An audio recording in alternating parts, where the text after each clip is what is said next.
I've reconfigured the chain breaker tool into the master link installation mode. They give you these two pads. The back pad goes on the back side of the link as a backing plate, and then the front pad has holes in it to allow the link rivets to come through. So you install this like so, and you catch the back plate on the rivets, and then you turn the whole assembly in. It's kind of tricky to get this lined up so that the rivets come through the holes. So you kind of have to be careful when you start this and watch for the rivets to come through. We also don't want to over tighten this and crush the O-rings, the X-rings too much. So I will just do it visually. That's a little bit. Let's see what's going on. Yep, we got it lined up. It's coming through. The rivets are flush, so we have to just go a little more.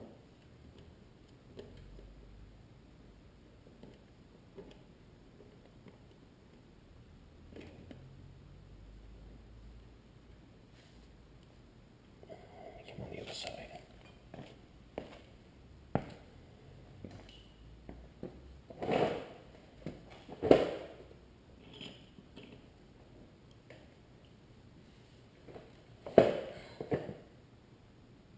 Just lining up those holes in the tool with the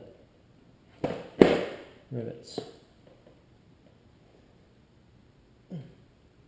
Nope, something's wrong. You get a flashlight.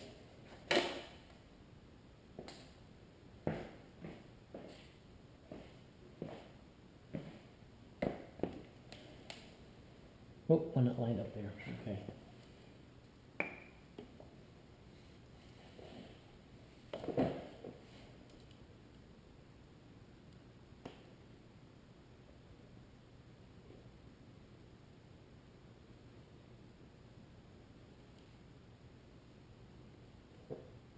Okay.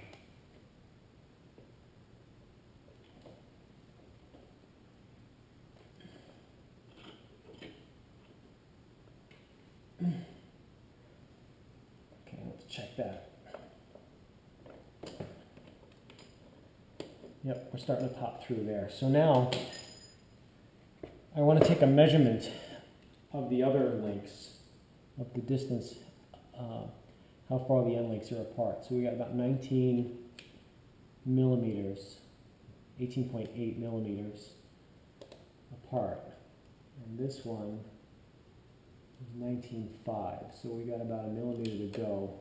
Because again, I don't want to over crush these plates and against the O-rings or the X-rings.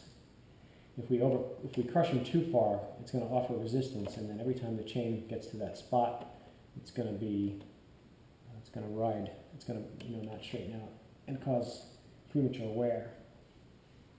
So we just go a little bit at a time until we get the measurement right. 19.3, 18.9, 18.8, 19.3. So we're still going to go a little more. Just a little bit more.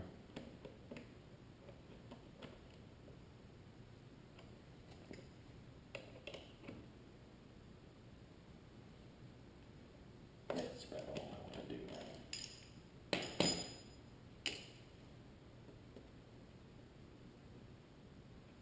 19.05, 18.9, 18.9. Okay, we got it perfect. All right, now the next trick is I've got to use the same tool again, but with a different tip to mushroom out these rivets, the end links, to keep this master link from popping off. So again, I have to reconfigure this tool for that, so hang on. All right, so here's the tip that we're going to use. This actually mushrooms out the rivet. Put that in the tool. Oops, put our adjuster thing back in there.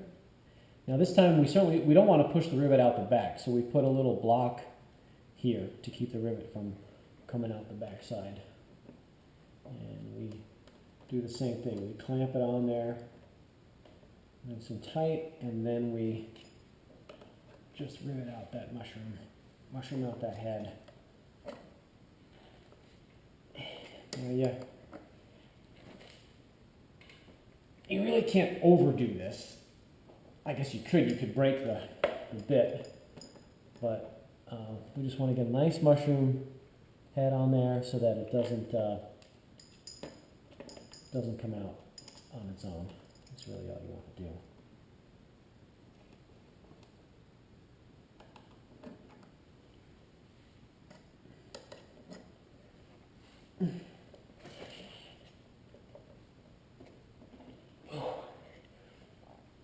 Okay, and that's it. Chain's on. Now we have to use our concentric ring to adjust it, tighten everything up, and put it back together. And I guess that'll be it for this tonight. The hawk is finished. Chain, sprockets, push drive, did a good job. I forgot to show you this. This was my improvising tool and my late night trip to Walmart. I needed a 47mm socket to get the rear hub nut off. And I knew that ahead of time, so I ordered one on Amazon Prime. Love Amazon Prime. 2 days, free shipping. And I knew from the ad on Amazon that this was a 1-inch drive. And I thought that I had a 1-inch drive adapter somewhere, and evidently I didn't. So after a late night trip to Walmart, and Walmart is scary any time of the day, but at 2 a.m. it's really scary. And they didn't have a 1-inch adapter. So I improvised with my channel lock chain drive. And fortunately, the nut was not on here with enough force to spin this, and the nut came off, and everybody's happy. But now we're just gonna put this back on, and we're gonna stake this nut back in place. So hang on.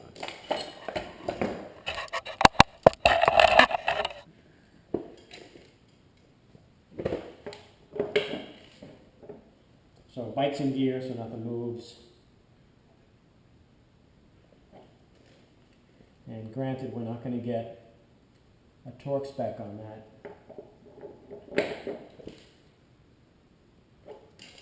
And we did go a little bit further than the original stake mark. So I'm actually going to hold off. I'm going to look up the torque spec and see if it's crazy torque, or if I certainly don't want to over torque it. So let me look up the spec to that, and if necessary, I'll just wait to torque it, and I'll wait to stake it until tomorrow when I can get an adapter for the torque wrench. In fact, that's probably what I'm going to do. So we will get back to you.